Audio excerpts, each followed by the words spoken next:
Hello, and welcome to Dichotomy with Shannon. This podcast, I'm going to talk about something that, of course, I didn't plan.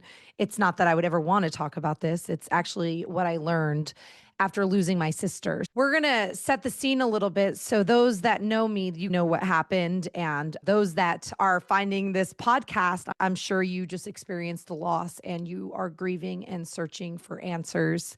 And if you had those bone cries, those the howling, the crying, the on your knees, the helplessness, the hopelessness, the I don't know how I'm going to see the sunshine ever again, then you might want to stick around with me for this episode. My sister was my very best friend. We were 23 months apart, grew up inseparable, lived together. She actually lived with me up until about 5 years ago, where she got her own place. But godmom to my babies, every holiday with me. We had sissy sleepovers every Wednesday. She was here at my house 3 times a week. We were close. She knew all my secrets. She was my ride or die. And she came from the same family I came from. So we understood each other. She was definitely like a mom and a dad to me. She was a protector.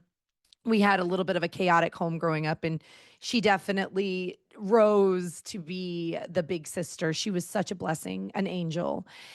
And the night that she passed away, it was October 7th. It's been about 8 months now, maybe not even 8 months. Okay, this is how it happened. I had not heard from my sister in a couple days, and it didn't even occur to me that I didn't hear from her because my in-laws were in town and I was so busy trying to promote my business and finish my book and get all these things together that I was just like tunnel vision. And I got a call about 8:30 p.m. from her work, and they said that she had not shown in to work. And I immediately just knew, because Mandy was such a hard worker. My sister is Mandy. She was such a hard worker. She worked so hard. She was the best, 40 hours a week, just like the best employee. And I fell to my knees and I started crying, and I started crying. And my in-laws were like, "What are you doing? Get up. She's fine. Don't assume, don't assume." But I just knew. And my 17-year-old son had walked out and he was like, "Mom, I'm going to Auntie's house." I'm like, "Take dad and grandpa. Don't go alone." They show up. They see her car in the driveway, and it's her apartment. And I had already called the cops because I'm like, "You need to go bust down her door." So the cops show up. They said they can't do anything about it because it hasn't been 2 days. And it's not a missing person. But I'm like, "Listen, she hasn't showed up to work in 2 days. Her car is there. You need to break in." So my sweet angel baby, 17-year-old son, took matters into his own hand and actually jumped on the balcony. And the cops said, "I wouldn't suggest that," but they were shining the flashlight. So you know that they actually did want to help him. Sorry, this is hard. I've never actually really talked about it.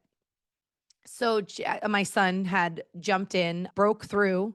He said the house was really quiet and he screamed like, "Auntie," and he went into her room, and that's where he found her. And she had already been gone. He said he didn't touch her, but I don't even know if you guys, I probably shouldn't paint the picture, but what he saw was it's sad when you see somebody who's probably been dead for 2 days. But he did scream a couple times to see, and he said it was so still. He said there was such a stillness, no breath, nothing. It was like creepy and eerie. And of course, there's a dead person there, so you'd think that would be creepy and eerie. So Jaxie my son walks downstairs, and the cops and everybody are there, and he said she's gone. The medical examiner went in, took her body. We didn't find out for about 6 months what had happened. She had COPD and chronic bronchitis with patchy pneumonia. So whatever virus that she had, she couldn't survive it because of the COPD. But I did have a dream that Mandy had passed away 4 months before she died. And I said, "Sissy, you need to go to the doctor. I had this dream." And she said two things to me. She goes, "First of all, I don't want to know if something's wrong." And then she said, "Second of all, God has a plan for me." And I see now that her plan was always to spread light and love into the world, because when I had her celebration of life, we had an open mic and people just stood up. I had a woman stand up from DoorDash, say she delivered a meal to my sister, and Mandy welcomed her in, gave her money. Mandy didn't have money. She gave her money. She gave her son clothing, like all these things. And this was my sister. She just loved so beautifully. She was a true angel. But we're going to go into what I learned. So the night that she had died, something had clicked in my brain. I don't know if you've ever experienced such an immense loss. If you guys have heard that click in the brain, it was like a, and every time it would click, I would realize she was gone again. So I would start that howling cry. It was really bizarre. I would fall on my knees because it was like a dream. And I was surrounded by friends and family. People had come from all over once they found out, because thank God I've created a beautiful community. But they would just look at me and something would click and I'd realize she was gone. I don't know. I completely disassociated, if I'm being honest. And that disassociation happened for months. It did not get better until February when my grandmother passed away and I flew home to be with my family out there in my hometown. And it was really interesting. They had asked me to read First Thessalonians at my grandmother's funeral. And as I stood up and read, I started to feel this shaking, this uncontrollable shaking. And I heard that click again. And when I heard that click and these cry, I thought it was an ugly cry. I'm not sure. I wasn't on video, so who knows?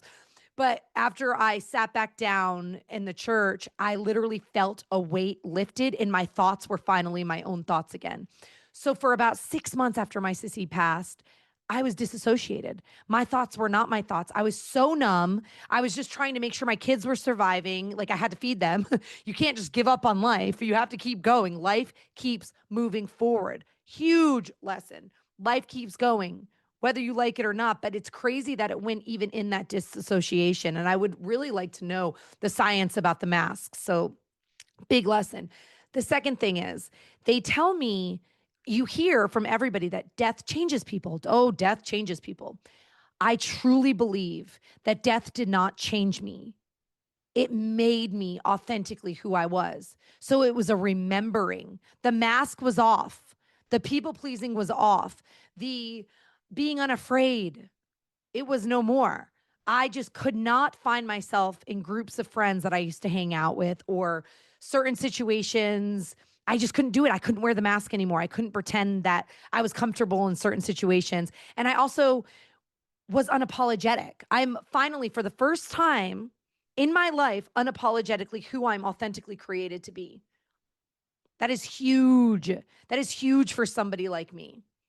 That was such a lesson. Like after losing somebody like this that you love so much, gloves are off, man. Life is short. Why live and put yourself in a box that you were never supposed to be in?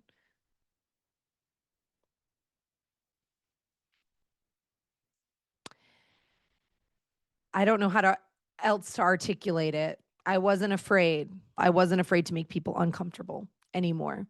I wasn't going to dim my light anymore so others could rise or shrink really small to fit into tiny places that the world told me I was. I wasn't programmed anymore. There was a wild change, being open to who I was, to who I am as Shannon McVeigh. And that I am so grateful. Losing my sister, I found my voice. And I don't even know how to articulate that, but I found who I was. So there is a part and there is a silver lining that is grateful for the experience. I'm so grateful that I got to live with my sister for most of my life. I'm so grateful that God allowed her to be mine. I will miss her every single day. I will miss her every single day. My kids will miss her every single day. And we have to learn how to live without her. And that's been a journey, especially because she was ours. We didn't have to share her with anybody. She wasn't married with kids of her own. She was ours. She was ours. So, yes, the loss is real. The loss is real. But the living on the other side is more real. And I know that she's here behind the scenes making things happen. I can feel it. The direction that I'm going in, how unafraid I am for the very first time. I'm grateful. I'm grateful. So if this resonates with you and you want to talk about it, you need a friend. I'm going to link my website and I can be here for you. And I understand. My sister and I had lost both of our parents. So my entire first nuclear family is gone, which is a really weird feeling. I've tried to join grief groups and I don't really have many people out there like me at my age in my 40s to have lost the entire family that you were born into. It's bizarre. It's weird. When I went home to Rhode Island, I got to see the street that I grew up on that once it was a home with my mother and my father and my sister. We ate dinners together, did homework. And that's all gone. That's all gone. But I do know that life keeps moving on. Life is going to go. And you know what? Don't hold back. Don't hold back. You don't need to wait for an immense loss like I had to experience to live your true, authentic self. You can start doing that now. You have permission. God wants that. God wants you to find who you are created to be, your true self, without all the programming. Do the work to find who you are. Unlearn as much as you learn.